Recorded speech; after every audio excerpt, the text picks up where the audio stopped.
Welcome into YouTube Soccer Matters. Glenn Davis here, Justin Finger, as we get you set up tonight for the Houston Dynamo San Jose Earthquakes. A lot to talk about in this one. I want to remind you that we will be on post-match as well, and any indications like the last one, we had a lot of great feedback from a lot of you fans out there, and that's part of this. So if there's any if there's any of you who want to weigh in pregame show right now, questions or anything, please feel free to do it. I think we start off by just talking about the starting lineups here today. Both teams are out warming up here. To our left, the San Jose Earthquakes. Right down in front of us here from our radio position and TV position are the Houston Dynamo.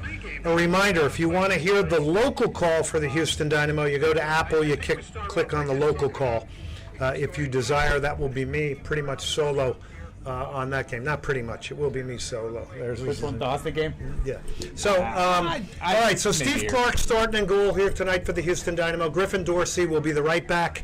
Eric Sviatchenko is going to make his way back into the Dynamo lineup here tonight. So the Dynamo tonight will make 4 changes. Sviatchenko is one of them. Mikhail at left back, arguably the best player for the Houston Dynamo so far this year, based on the fact the team's only conceded 3 goals in MLS. Franco Escobar at left back. We can all breathe a sigh of relief. He's not going to Inter Miami. In midfield, kind of the holding and balancing is always Artur. He'll be a big part of the build-up. You got Jan Greguš, who will continue on. I hope you heard the interview with him on Soccer Matters. Grew up in Slovakia. Very, very interesting interview. And then you've got Koko Karaskia making his way back into the lineup. Amin Bassi as well.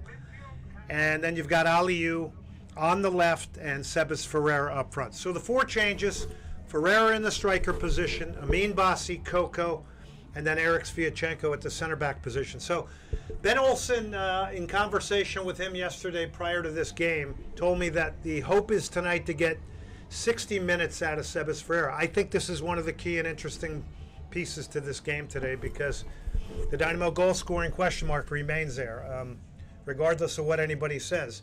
All you got to do is look at the numbers: 4 goals and 3 against. 4 goals for, 3 goals against. You got a record of 2-1-1, huge 3 points in the final minutes in Colorado. But you look at that 4 goals, 4 and 3 against, and this mirrors last year. So we know this is a very good defending team. We know this is a good possession team, which will be made a lot better once Hector Herrera gets back. And, it really is kind of the same question. Where do the goals come from? Where does the chance creation come from? I think the Dynamo only had 2 shots on goal in Colorado. One of them happened to come in stoppage time and give you the full 3 points. It was really, really dramatic. By the way, Sebas Ferreira pulled off the center back in that moment, knowing the center back had to stay central, right? And laid on the final ball to Brad Smith after Artur hit his feet. So he had good contributions in that game. So let's see if tonight, based on the way the Dynamo play, they can set up some chances for Sebas Ferreira, because he's that type of a striker. Real quick here, we'll go through the San Jose lineup. William Yarborough will be in goal. We last saw him in Colorado. Paul Marie, that's going to be an interesting matchup with him and Aliou out wide. I think Aliou can get the best of Paul Marie, so keep an eye on that one. Bruno Wilson and Rodriguez. A lot of Brazilian influence now on San Jose. Also, Vitor Costa, who's got 2 goals and leads their team. He's their left back. By the way, watch him on set pieces. He's very quick. Kind of has a nose for where the ball's going to be. He's sharp in the penalty area. He scored 2 goals like that. Alfredo Morales, you'll remember, he had 16 caps for the U.S. in midfield, along with Jackson Ewell, who's also had 16 caps for the U.S. And then Nico Shakiris, who's a young 18-year-old, kind of a connector and a worker. Up front, big kind of hulking center forward in Preston Judd, who played a lot with LA Galaxy too.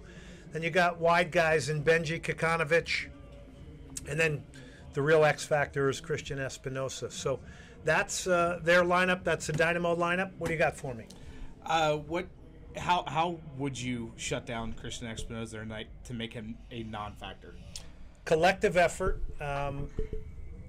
He tends to play a lot like a winger. Obviously, he's Argentine. Everybody knows that. Played at Huracan. Also played on loan at Villarreal. He was an all-star last year, but he'll flit in and out. And I think it's just really awareness at all times. Now, the good news here is with him going up that right side, Franco Escobar will likely be matched up with him. But he is a danger man. He's had 29 goals in San Jose over his career. He cuts into that pocket, which is dangerous, but he also can supply and get delivery, and he's got more crosses than anybody in Major League Soccer right now. So I think it is a collective effort. A lot of it is going to come down to Escobar, Mikael, Artur coming out and securing that left side of the field with Aliu. But, you know, one of the great weapons is a good night of possession keeps individuals off the ball.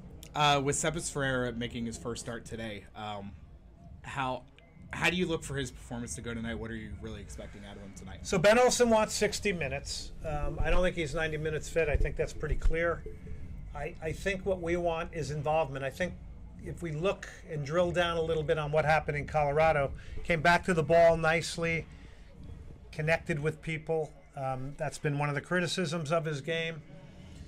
And then, of course, pulled off a center back, created an angle, and set up the winning goal to give you the full 3 points. So I have to think he's confident. I think we saw before he had the hamstring injury that he looked fitter, he looks more motivated. So I think we're going to get a good test of that for 50, 60 minutes tonight, maybe a half. But I think that's one of the big things to look for tonight is Sebas's performance. But I think we also have to look at, number one, yes, we want to see work ethic from him. We want to see him on the press. All those things I think that Ben Olsen wants. On the other hand, I think it's got to be a team that supports the type of player he is. And he needs something to attack and get after in the box. Don't forget, 2022, the guy had 13 goals. Pretty good in the air, scored a halfway line goal against Austin FC. So I think two things to look for. His work ethic, coming back to the ball, being a part of the buildup. But mainly, his job is to get into the box where the ball's ultimately going to come, and the Dynamo got to get delivery in here tonight. What else you got, Justin? Give me 1 second. I'm posting a poll. Dynamo 12-2-1 in Houston versus San Jose. So there's a little bit of a tidbit there. They have momentum coming in after playing Seattle. They got their first win of the year after dropping 4 in a row under Luchi Gonzalez.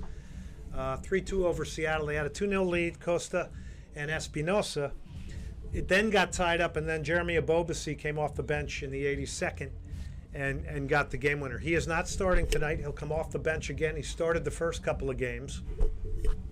So maybe it's Preston Judd banging away up front for them. He's 6'3", who played at Cal Baptist in Denver. All right, what do you got? Okay, Vicente wants to know what's Ben's message as he attempts to create more chances compared to Dynamo's last performance. What's Ben's message? Well, I think some of it I just answered, that you need more wide game and more delivery to this center forward. Appreciate that. Sorry, guys. And but I think right now the message really has been a lot of differing lineups, putting it together, remaining together collectively as a team. I mean, that was a grind them out in Colorado. It wasn't great soccer, but listen, it's 3 points. Nobody's ever going to remember the great soccer. They're going to remember one moment at the end of the game that was set up by great goalkeeping. Steve Clark made 2 spectacular saves, positioned the Dynamo to win. They did. These are all great things that are happening. You just picked off 6 points. All of a sudden, there's a whole new complexion on things. You're 7th in the West now. But chance creation, and now really kind of playing to the tendencies and the qualities of this center forward, I think, in Sebas Ferreira is important today. He needs stuff to attack. He needs stuff in front of him that he can run onto. He needs to hit the near post. He needs to make a volume of runs. And anytime he comes back to be a part of the build-up and knock it back to somebody, he's got to turn and get in the box where the ball's ultimately going to come, because that's where you want him to be. Couple check-ins real quick. Edson's checking in from the Valley. Edson's our man in the Valley. Great work he did down there with RGV. RGV let him down. Edson, great work. Good to hear from you. Hope I hear from you soon. Let's see. Kenneth, thanks for checking in. It's Sebas' first match since May 20th of last year in MLS. In MLS, yep. Yeah. He did get hurt earlier in the year. And I think we saw, like, he was shot out of the cannon in that, I think that, what was that? Was that CONCACAF Champions Cup? Yeah, it was. When he pulled his hamstring. So yep. that was kind kind of a shame. Now, the other little thing that I think all of you guys need to know is I was told that he's really accelerated beyond the time that they thought he was going to come back. So that, to me, says something. He did the physical therapy, he did the rehab to get back quicker. That to me, is impressive and important. Right now, how would you describe the state of the Dynamo currently, 4 matches in? State of the Dynamo is trying to gather points, taking it one by one. This is all cliche. I know you hear coaches say it all the time, but it is true. You've had a lot of challenges with injuries. And by the way, I just want to make this clear. Everybody's got injuries in MLS and has them. Some just has more than others, right? Some have more than others. Granted, not everybody has their best player out, right? And the guy that the team runs around. And that's going to be interesting when the Dynamo reinsert Hector Herrera, because things will change. Go ahead. Dylan, first off, happy Easter. Happy Easter, Dylan. Now, this is speculation. Any extra pressure on Sebas given the recent rumors this week on possible transfer? Also, can you speak more on that, if you do, as 2 reporters, one saying French, the other saying Venezuelan? Yeah, so I said French because that was a true source looking at it. But that was not a player that's going to come in and right away be a starter. The Venezuelan 19-year-old, that's false. Okay. That said, Ben Olsen has said that there's 2 players that they thought they were going to get across the line. So there's a couple of things there. I would just say this. Center forwards always have pressure. This team's trying to find a goal scorer. Sebas has got a crack at it. And Sebas is getting the shot at it. That was the intention in preseason.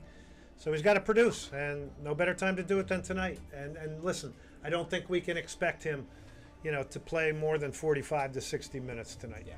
I am excited to see, with the opportunity he's been given, or the opportunity that may be coming up for him, how does he get the best out of himself? I mean, he had struggles last year early on, and he goes to South America and struggles. Doesn't really get any meaningful minutes. So look at it this way. I think you come off a 13-goal season, maybe you figure you're anointed something sometimes, right? You get a little bit comfortable. You got a new manager you got to prove to yourself too. And it's not Tab Ramos anymore. No. Okay? So Sebas probably knows that his career's at stake. I think we know he's talented. We saw what he did with the 13 goals. But again, this is a guy that needs service, and he needs delivery. And if he doesn't get that, he's not going to thrive when it comes to scoring goals. Now, remember, he scored 13 goals on a not very good team. Yep. And he made the most of the chances. He was pretty darn efficient as a goal scorer. And I remember the last game of the season, I think it was against LA, he pounded in a header right to my right here. So, a lot of eyes on him. I think it's a big storyline today. Yeah. How would you describe San Jose? What's different? What's different about San Jose in what I've seen so far? And don't be deceived by the 1-4 record, because this is going to be a challenge, I think, today. Number of Brazilians, both teams today, actually. There's going to be 5 or 6 Brazilians starting today. Last year, I thought they were cautious under Luchi Gonzalez in their first year. To that note, I say they had 14 ties, right? 14 draws. That says you're a bit cautious. They got to turn some of those draws into points. If they can turn 6 of those into points, well, it's another 18 points, right? So they now mix in the press. I think one thing to really look for tonight is they're going to come out pushing, pressing. They did that in their road game 2 games ago in Kansas City. They caught Kansas City a little bit cold in the beginning. They scored the game's first goal. They'll come out pressing tonight, but they're going to mix a press with a vertical game and a possession game. So they got a lot of variety. Last year, very cautious. This year, they got some other things that are a little bit unknown, which makes them a little bit of a challenging opponent today. That's what I lost my train of thought for a second. I was watching Ferreira hit that goal. Well, that's warm-ups. That doesn't. Yeah, no, it was still pretty. Be sure to go ahead and subscribe to the show. You'll get notifications when we do go live. I know we were a little late today. I was working on some technical stuff on this. Be sure to follow Soccer Matters on all the social medias: Twitter, X, Facebook, Instagram.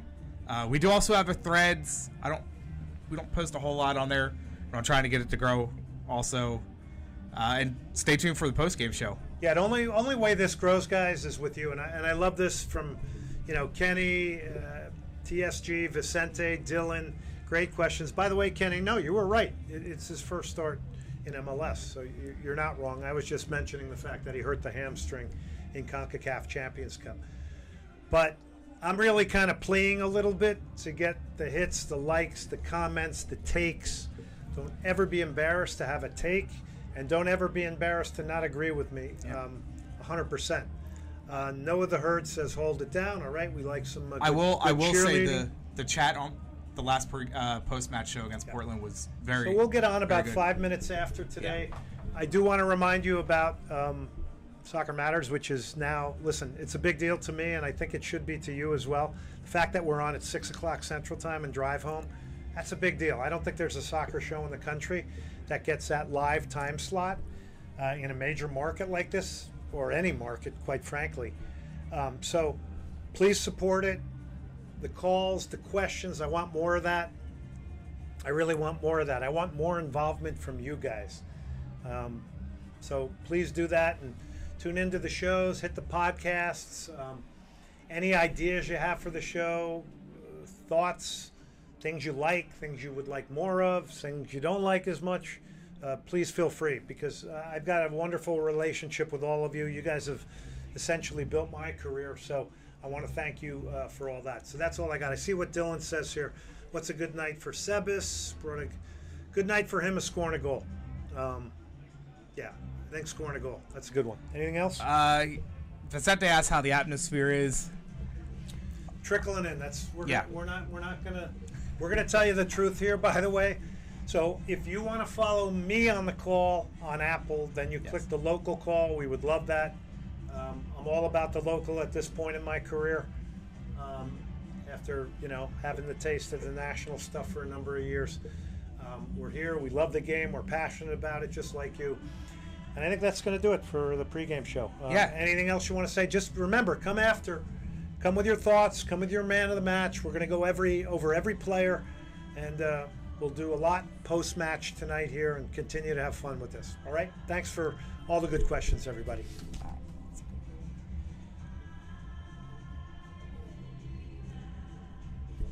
Good.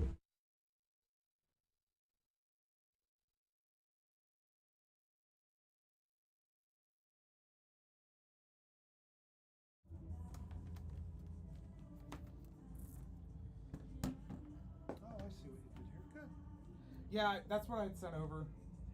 Good. Try to keep us on a.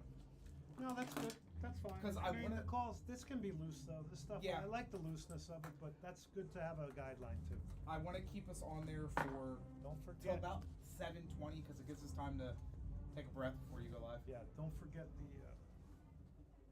Okay. Yeah. You don't want to talk it out too much. No. I am going to go ahead and set up after I get these all open.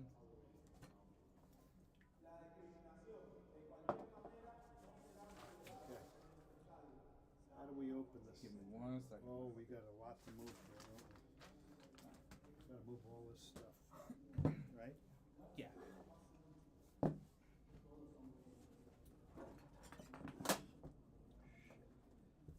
Where's this monitor? I'm surprised it's lasted this Just long. got unplugged. What the Here, I got. Well, I'll fix it, Glenn.